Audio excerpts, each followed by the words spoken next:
Oh, what a pleasure to be joined by the great Jarvis Landry here on the program. Jarvis, good to see you, my man. How the past couple of weeks been? What's it like getting back into the flow and now this team's starting to come together a little bit through these voluntary workouts? Man, it's good. It's good to see the guys. You know, it's good to be around all the coaches. You know, a couple new guys on the staff, a couple new players in the building. So it's good to start building that camaraderie and getting out on the field, actually, you know, doing a couple things, learning the playbooks and things like that. So it's always fun to get back in that routine. What's the biggest change from Freddie from being your offensive coordinator to now being the head coach, and how do you view how as he has adjusted to it?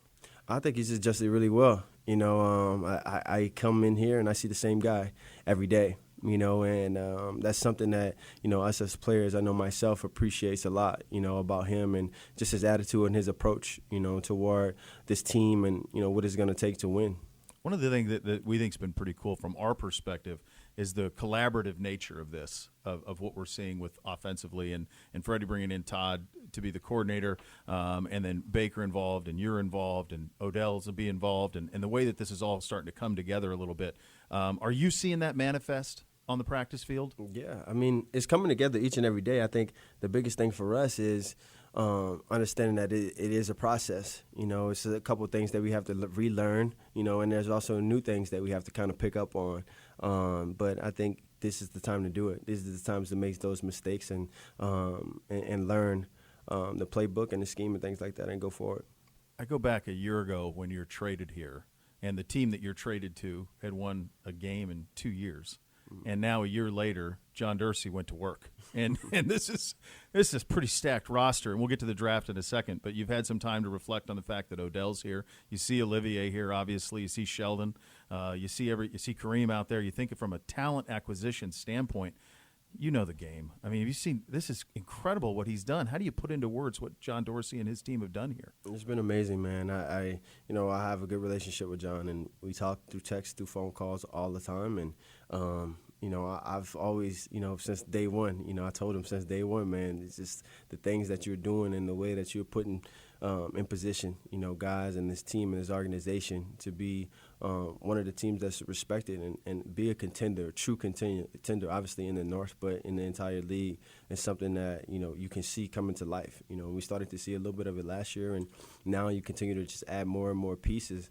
I think that's the big thing. I think you're just a huge part of that. I think you go back to the Hard Knocks and the speech that you gave, and that's what we saw. I mean, I know you do that all the time, but that's the one thing that we saw. The demanding of winning.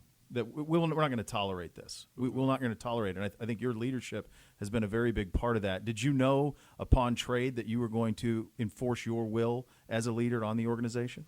Well, I don't think I was coming to, enforce my will. I think that's a strong word, Yeah.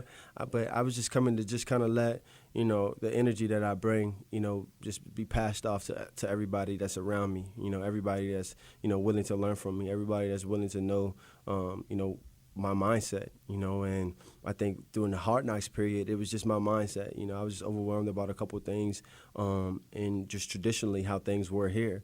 And I knew it needed to change, but at the same time, I knew I was going to have to be more of a spearhead for that, vocally. I'm not real much of a vocal leader. I try to lead by example as much as I can, but, sometimes when things need to be said, they come out that way, and I think it was perceived well, by the teammates, by my teammates. Absolutely. And when you put in the work and then you do say that, and you don't speak often, those words carry a lot of weight.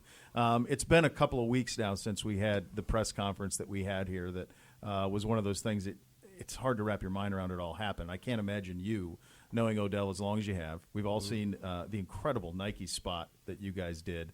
Has it fully hit home now, now that you've had a little bit of time? Do you guys – I mean, I know you guys communicate all the time, but just the idea of and Odell told that great story of you guys talking about living on the same block and stuff. Yeah, I mean, crazy kids dare to dream like that. Trying to find him a house right now. That's right. But you don't ever think it's going to happen, man. Yeah, man. I mean, honestly, man, I thought about it during my time in Miami. I thought about it, when my time here when, just kind of hearing that if it was possible or not, or when it was just, in the air, that the Giants would potentially put him on the trade block and for the right price. And, not knowing that it would ever happen, but in the back of my mind wanting it to, as much as anything, and I don't think it's hit me about 50%. You know, I think once we take the field together and I look to my left or I look to my right, you know, when I see that 13, you know, then I know it's complete and we're ready to rock, you know. It's nuts to wrap your mind around. I don't know if it's possible without what we saw from 6 last season. And I think the way he played allowed for John Dorsey and his team to say, okay, we can go. We got a quarterback.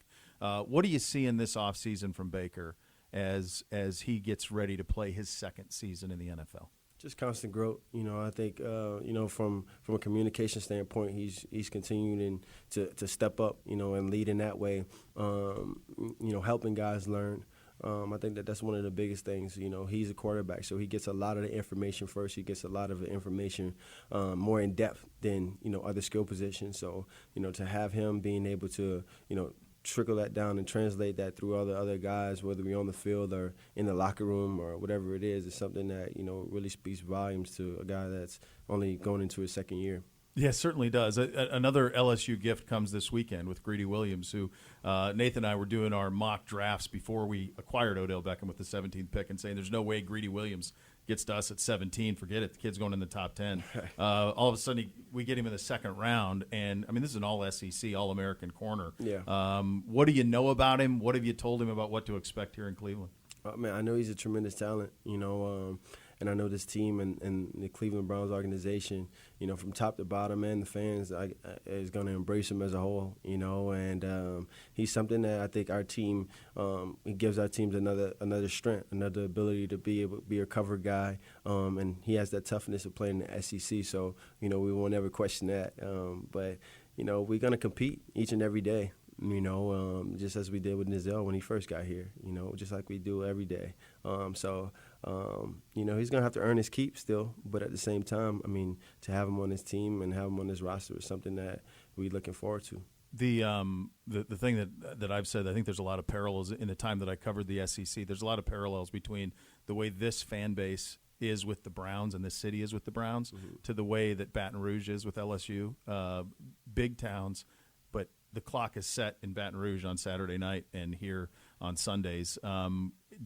There's a collegiate feel to this. You got a little taste of it at the end of the year last year, but now as you go into a season with expectations and going into a season where people expect you to be a team that can win the North and all of that, can you imagine what this city and this fan base will be like with this team on the field next fall? Yeah, I mean, I know it's going to be exciting. You know, I know even every year has been exciting, you know, to a degree. You know, I know even through the struggles, the fan support has always remained the same, you know, strong. So I know that, you know, for us, we allow other people to put expectations on us. But inside this building, you know, we know what our end goal is, but we also know that our day-to-day goal, you know, and our end-season goal is to win one game at a time, you know. And I think for us, we're gonna rely a lot on the energy that's coming out of First Energy, you know, with the fans and the support. So we definitely gonna need everybody, you know.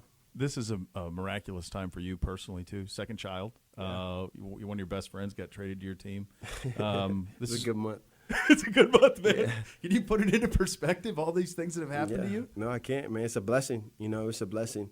Like O said, it's something that we spoke into existence. It almost seems like, you know, and my child, you know, Jay, my son, it's again another blessing. That's just, you know, it's as a parent, I'm sure, you know how it feels, especially your son. You know how my daughter Joy is, you know, everything. She's 2 years old, and now add my son, it's another beautiful thing, you know, and to get their uncle right down the block, hopefully. So it'll be good. It's like a sitcom, man. It's all coming together for you. Jarvis, it's a great pleasure, my friend. It's a blessing for us to have you, and I think in many ways your acquisition here set this whole thing off. So it's wonderful to have you, my friend, and can't wait to see you in the fall. Thank you so much. God bless. Jarvis Landry.